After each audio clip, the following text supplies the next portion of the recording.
lrbaquatics.com. Hello world, how's it going? Welcome to another live episode with me, LR Brett's LRB Aquatics. I forgot to turn on this slide. I don't have it hooked up to the timer yet. It went out. I still got to hang it above. But today I wanted to talk to you guys about one of the best symbiotic relationships with planted aquariums and fish. Now, I know there's a lot of good symbiotic relationships out there, like beneficial bacteria being one of the most important symbiotic relationships within an aquarium. And then you've got others like blackworms for substrates and plants like that, corycats, cleanup crews, stuff like that. But anyways, the one I wanted to share with you guys is one that's not often thought about and hasn't really been discussed with a bunch. Now, many of you guys who have subscribed to my channel recently, I play a trailer video at the beginning. It's like the first video you guys see, and it's actually on this topic. So I thought I'd go ahead and update these tanks. Now, I did an update on one of them last week, which was a TOT, and I cleaned it up a little bit, and I kind of wanted to just show you guys a little more how that's progressed, how some of the other tanks have progressed since that video, and kind of show you the proof in the pudding, because if you ain't got the proof in the pudding, then what's it matter? So here we have it. This is my all male inler tank. You can actually see in it a lot more. It was covered and full of Riccia, but I did pull out a lot of that because it actually ended up growing out too much and started dying back because it was suffocating itself. This happens a lot with plants, and that's why a lot of people have big lush jungles and then they'll start getting algae. That's because the plant has already grown to its full potential and it just dies back because it has nowhere to go because it's been going one direction for such a long time. And then that's where algae jumps in and all that. So sometimes it's just best to pull it, especially if it's not healthy or whatever. But as you can see here, there's a lot of plant growth in, and if you go back to that video, which I'll link up at the end of this, and I'll go ahead and throw it in the comments too, that shows the progress or what it looked like before. And Tommy McGilton, thank you so much for the super chat. But these endlers are really cool. We can appreciate these guys for a second. This is all males. I don't have too much issue with aggression. I do even have guppies in here. You can see his tail's not too bad. But I do got Hygrophila Luigia. As I discussed in that TOT, I thought it was one stem and I ended up being correct. But one stem ended up growing all this. So this is another good way to propagate like hygrophilias and stuff. If you let the one stem grow to the top, it'll grow like a main stem vein. And then it'll grow a bunch of these shoots out trying to reach to the light. But yeah, the Riccia in here was insane. We've got Crips in here. I got Bush in here. I've got Retalia in here. Some other plant, Gaia. Poda something. Somebody else told me the real name. It wasn't Poga Stamon. I can't remember what it is now. And then I've got like some Java in here. This stuff was in like the complete black for months because of the Riccia. And you can see the Bush still grew really well. White Anubias. And there was algae growth all along the bottom here. But that's because the guppies and endlers, waste and whatnot, it'll build up. Then it'll kind of turn to dirt. And then since there's no grass plants or anything else to kind of take over, or worms to absorb that dirt or whatnot, the mulm and all that fertilization, the algae kicks in and then it'll take over. But it's nice because it's usually just tight, compact hair algae kind of stuff. It could be cladophora sometimes, and you just pull it right out. It usually comes out in one good piece. I'll like comb it through the leaves and you can get it out in one big chunk. It's really easy to take care of. This substrate is Eco Complete. And that's all it is, nothing else, just eco-complete. And it has absolutely no filter, no air stone, nothing. This is actually for me to add water. Since I have so many tanks, I've had to make adding water a lot easier to my tanks. And this is same situation. I do still got some reishi in it. I have thinned it out so it can keep growing. And same deal. Nice growth out of all the crypts, buces. I did take out some of the algae on the bottom, but my scape's still there. I think it's been 5 months since I made that video. So I've gotten some nice growth, but I haven't had to do like a whole lot of maintenance. And I've done like maybe 2, if 3 water changes out of those 5 months in these tanks. So they haven't really needed a whole lot. And hello everybody in the chat. Here's another tank that I did on that video. This was the black and white German pastel guppy tank. It was just riddled with algae. All this driftwood had algae all over this plate, all over the place. Whoa, I'm shaky here. Okay. And then I did have reishi in here. Now, granted, that reishi could have helped too with balancing out the tank as well, but the guppies actually help grow that reishi to create and help that balance as well. So the plants do play a big role in it too. But the great thing about these guys is they're constantly grazing on the plants, eating mulch or whatever may collect up on plants. A lot of fish don't do that, and that's what makes these so great.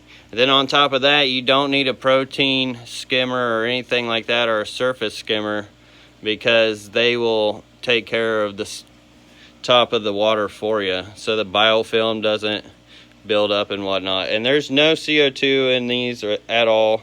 Like, I have these airlines in there, but they're not even doing anything. They're not even on. Once again, eco-complete. This is actually eco-complete sand and some rock bottom. This is Monte Carlo. We got a Nubius, needle-leaf Java fern, had some angustifolia. I'm going to do a video on that plant too, because that plant's quite interesting, and it's a behavior that a lot of people don't talk about. And we got a flamingo crypt down here. Ever since I put it in here, I've been struggling to grow this flamingo crypt for a long time. I've had this for, I don't know, probably almost a year, and I've got it to like where it gets certain growth here and there. But ever since I stuck it in this tank, you can see the new growth, the 3 leaves. Like, it was about dead when I stuck it in here. And I had a good feeling these guys would be able to bounce it back, and they did. They did an amazing job. Once again, the white Anubias. I'm getting some decent white out of it. Bucephalandra. Looks like it's really going. That's some Lymphnophilia aromatica. A lot of reasons why this stem doesn't have much for leaves is the fact that it was covered with reishi, so there wasn't a lot of light getting down there. But all I can do with that is pluck that off like that. Just chop it right there. Pluck that into the substrate. Then I may get growth out of this, and then I'll get growth out of that. So that'll be good too. As you can see, it works pretty well with that whole method. And how does rock pile have a symbiotic relationship with shrimp? So, that's another question I was going to ask you guys too. I don't know, did I ask you guys the question if you guys had any other symbiotic relationships? I get busy talking about fish, but I do want to know some of your guys's like in the comment sections after this, like some of the symbiotic relationships you guys have seen in the hobby and stuff like that. And then I would also like to know, since I did mention this to a lot of my new subscribers, and thank you all for subscribing, that have seen the video that I'm kind of recapping here on this video, where they ended up seeing me, or any of you guys, how you guys found this channel, and what made you to decide to subscribe. I would love to know that, so let me know in the comment section below. I go through all my comments and all that, and I would love to see that information. Placo Nation, thank you so much for the $1.99 super chat. I really appreciate that. I will put that to good use. There's some swaps and auctions coming up. Circle City Aquarium auction is actually this Sunday. So if you guys are in the Indianapolis area or even close by, state nearby, or heck, you got nothing to do for the weekend, drive on over to the Circle City Aquarium Club. They're going to have tons of stuff for sale for like dirt cheap. You can get some of the rarest fish in the world for like the cheapest prices at these auctions. It's insane. And then the weekend after that, it is the Massey swap, which is going to be in St. Louis. And then in South Bend, the weekend after that would be the Tropical Magic. So it's going to be a nice fun-filled week or month. Alright, let's see. Here in the Pingu Guppy tank. Now this tank had green water last time we saw it. Now granted, I've been running less light on it, so that kind of helps too. But the green water has been getting better. I'm not getting as much algae on the bottom. This used to just be full of hair algae. And I haven't pulled any out of this tank, so that's been really nice. Once again though, I got the Reishi going on. This is always fun too, to put different kinds of plants on top of Reishi. Like this is pearlweed growing within Reishi. Creates like a little mini marsh. That's what I love about Reishi, is it creates like the base of the mini marsh, and then you see the roots, the pearlweed roots and stuff growing up and underneath here. It's always fun to do. I've grown stem plants and all kinds of other stuff that way. Lymphnophilia aromatica. These are the Pingu guppies. Pingu, Japanese for pink, you can see why. Even the females have a little color on them. There's a really big female. Nice pink. It all depends on how that light gets on them, how they really shine. Oh, there you go. Now you can see them well.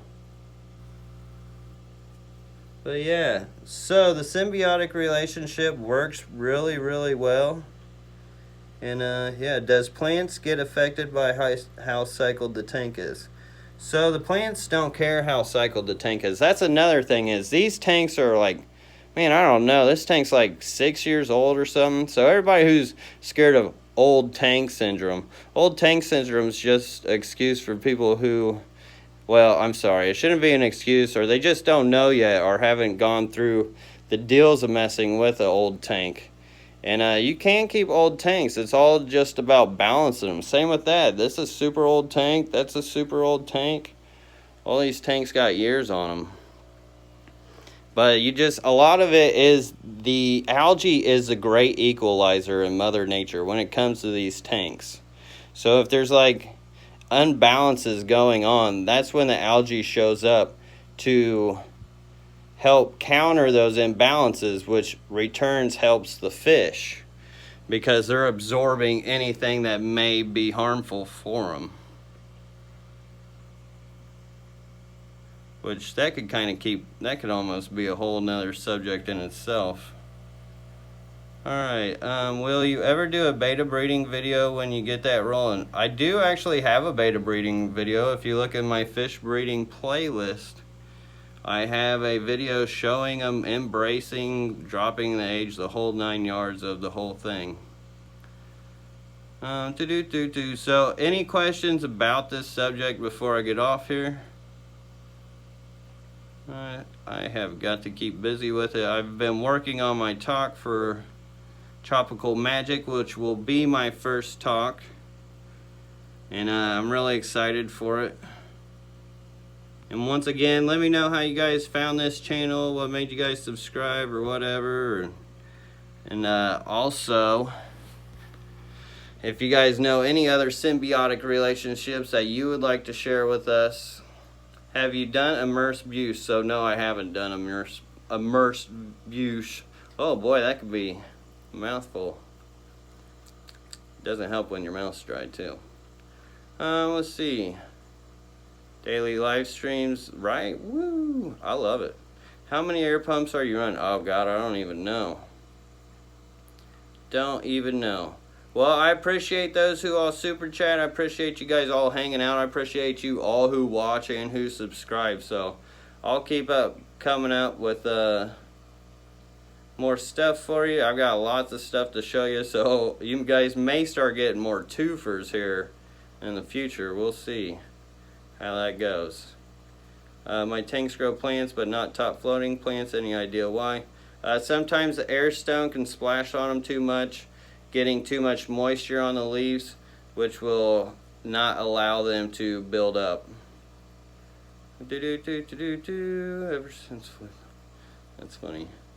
Alright, opening a fish store. No, it'd be really hard for me to do a brick and mortar fish store, mostly because the overhead. You got an extra light bill, you got an extra rent bill, you got extra insurance, you got extra. And this way, it's like low to no overhead. Well, I can't say no overhead. There's a lot that actually goes into this. Alright, guys. But yeah, let me know in the comments below, too, like how you found this out. I may watch this back again. I don't do it all the time, but sometimes I do, just to kind of critique myself. I think it's worth it to me to critique myself. And are you going to do fish room tours someday? So yes, actually I would try to get Rachel Leary on my way to Aquatic Experience, but she's not going to be home. She's actually got meetings the day before, so I don't know. I'm going to hit up Eric Bodrock, see what he's doing. If not, I may hit up Serpa Design, see what he's doing. If not, I don't know, I'll figure something out. But yeah, anytime I get out, I do try to, if I have time. And I need to do another fish room tour in here sometime soon too. Who's your favorite fish channel? That's a tough one. That is a tough one. I can't go there because there's a lot of favorites. I watch a lot of fish channels. I'm a fishaholic. I mean, even when it comes to YouTube. So alright, I know I said it a couple times, but this time I'm really jumping off here. So, thank you all for hanging out. Don't forget to like. If you haven't subscribed yet, that would be awesome. And yeah. Whoa, Bob Kaler, holy cow. Throwing me off again. Thank you so much, Bob Kaler. You are super awesome. Your support has been so awesome. He says liked and shared, but thank you so much for the super chat and all your help, Bob Kaler. It is very, very, very, very, very appreciated. You guys are absolutely amazing. Thank you so much. Much love, everybody. Till next time.